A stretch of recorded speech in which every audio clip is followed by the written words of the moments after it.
Você sabia que o not não é a única forma de fazer negativas em inglês? Na verdade, não é a forma mais comum. Então é isso que a gente vai falar nesse vídeo hoje. Como fazer frases negativas. Como eu disse, a palavra not, ela significa não, né? Se eu vou perguntar a você como é que fala não em inglês, provavelmente você vai me dizer not. Mas esta não vai ser a forma mais comum. E como é que é? Na verdade, você vai ver aí na maioria dos verbos o uso de do not ou does not. Então vê lá. Se not quer dizer não, por que você está me apresentando uma outra forma aqui, Fábio? O not, propriamente dito, você só vai utilizar para negar o verbo to be. Por exemplo, am not, I am not. Ou então is not ou are not. Nesses casos, você vai utilizar o not para negar. Porém, se não for isso, for qualquer outro verbo do inglês, você não vai utilizar o not. Você vai utilizar do not ou does not. Ficou claro? A maioria dos verbos, você utiliza isso daqui para negar. Logo, é com isso que a gente vai trabalhar hoje, tá bom? Outra coisa, um detalhe. Do not, você pode reduzir para don't. Você consegue aí diminuir a palavra, que chama de contração. Da mesma forma, does not eu posso utilizar como doesn't. Então, capta aqui. Existem três formas de falar não em inglês: not, do not ou does not. Lembrando que do not pode ser don't ou does not pode ser doesn't. Not você vai usar para outros verbos, para o verbo especificamente do verbo to be. Já se for qualquer outro verbo do inglês, você usa don't ou doesn't, tá? Vamos preferir usar isso daqui, que vai ser o mais comum que você vai ver aí nas situações de inglês. Basta agora a gente saber quando utilizar um ou outro aqui, don't ou doesn't. Se você assistiu outro vídeo sobre conjugação dos verbos, se você entendeu a lógica, fica muito fácil. A regra vai ser a mesma. Você vai utilizar doesn't para ele ou ela, a terceira pessoa do singular do inglês. He, she ou it. Enquanto que para as outras pessoas você vai utilizar o don't. Por que isso? Pensa comigo. Do not e does not. Você lembra que quando o verbo termina em o, na terceira pessoa do singular eu acrescento es? Foi o que eu fiz aqui. Do not vai se transformar em does not para ele ou ela. Então, observe os exemplos que eu tenho. I don't walk every day. Eu não caminho todos os dias. You don't walk every day. Você não caminha todos os dias. Mas quando eu venho para ele ou ela, esse don't se transforma em doesn't. He doesn't walk every day. She doesn't walk every day. It doesn't walk every day. Tá? Então, como eu disse, se você entendeu a lógica da conjugação dos verbos em inglês, que é muito fácil, eu só vou ter uma diferença nessas três pessoas, he, she e it, que normalmente é acrescentar um S, mas quando os verbos terminam em O, eu acrescento S. Você entendeu o que eu acabei de fazer aqui. Outro exemplo, se for negar o verbo like, I don't like apple. Mas se for sobre ele, he doesn't like apple. Tá? Eu quero chamar a atenção também aqui para a posição. O don't e o doesn't, eles são utilizados antes do verbo, tá bom? I don't like, I don't want. He doesn't like, he doesn't want. Outros detalhes. Quando a gente estudou também conjugação dos verbos, a gente viu que quando o verbo terminava em y, eu teria duas possibilidades. Se antes do y fosse uma vogal, eu iria acrescentar o s normalmente. Agora, se antes do y fosse uma consoante, eu iria trocar o y por ias. O que acontece? Quando eu venho para a negativa, eu não vou mexer mais no verbo em momento algum. Veja aqui antes quando eu estava falando, ó.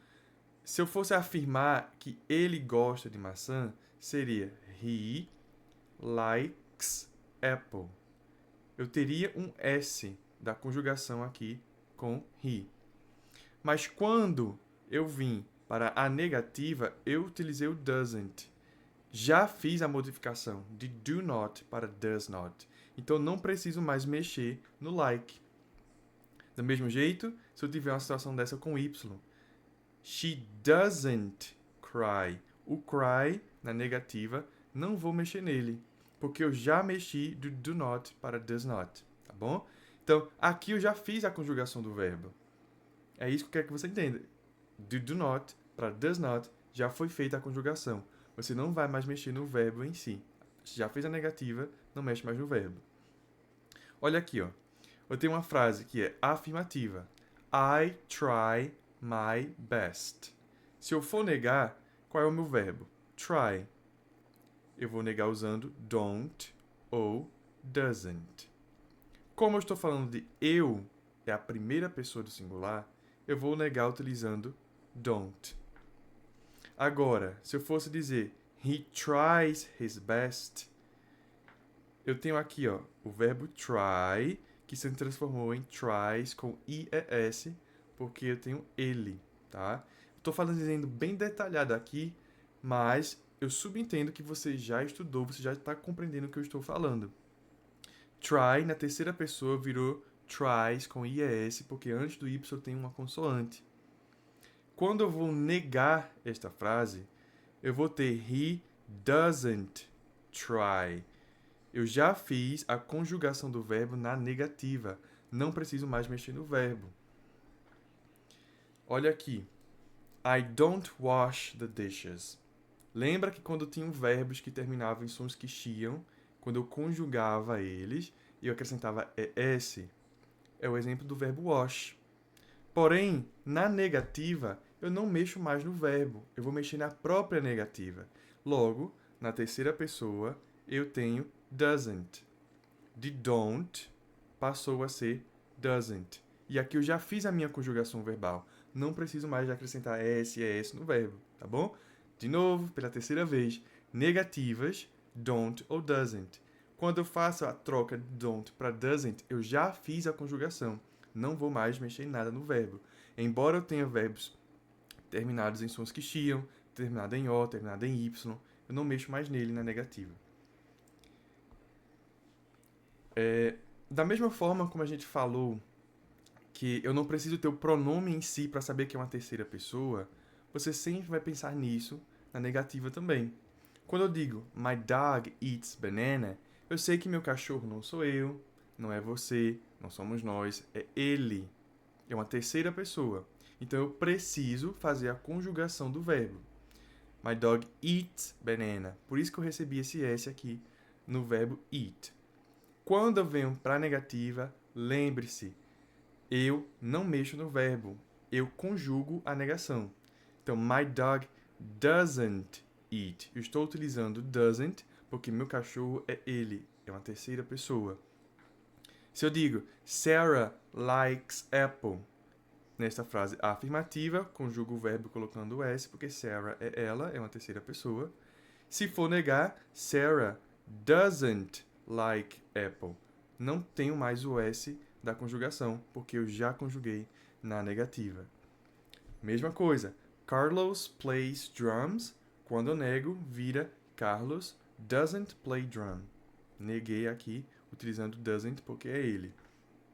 Mas se não fosse ele ou ela, fosse, por exemplo, my parents. My parents não sou eu, não é você, não somos nós, nem é ele e nem é ela. Mas, na verdade, é eles, é plural. Então, my parents watch. Eu não tenho acréscimo de S, de ES, de nada aqui, porque eu não tenho terceira pessoa do singular. Quando eu vou para a negativa, eu vou utilizar don't. Por quê? Porque não é singular, não é he, she ou it. Mas, na verdade, eu estou pensando aqui em eles, seriam they. Meus parentes, meus pais, na verdade, que my parents não significa parentes, significa pais.